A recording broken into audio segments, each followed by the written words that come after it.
சரி. அக்கா உங்களுக்கு ஒரு நல்ல செய்தி. இவ புருஷன் ஓடி போயிட்டானா? நாட்டுக்கோழி முட்டை விலை ஏறி போச்சு. என்னப்பா சொல்ற? ஆமாங்கா, 15 ரூபாய்க்கு வித்த முட்டை இப்ப 25 ரூபாய்க்கு ஏறி போச்சு. முதலாளி அம்மா, உங்க பண்ணையை கூட்டி சுத்தம் பண்ணிட்டேன், சாப்பாடு எடுத்து வச்சிட்டேன். நீங்க சாப்பிட்டுட்டு 10 மணிக்கு முட்டை போட்டா போதும். சரிடி வேலைக்காரி. மிஸ்டர் வேலைக்காரி, நான் முட்டை போற டைம் சொல்லுடி.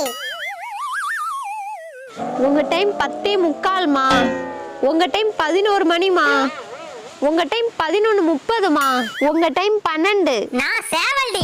மன்னிச்சிருங்க முதலாளி ஐயா. நாங்கலாம் ரொம்ப பெரிய இடண்டி, பார்த்து மரியாதையா நடந்துக்க.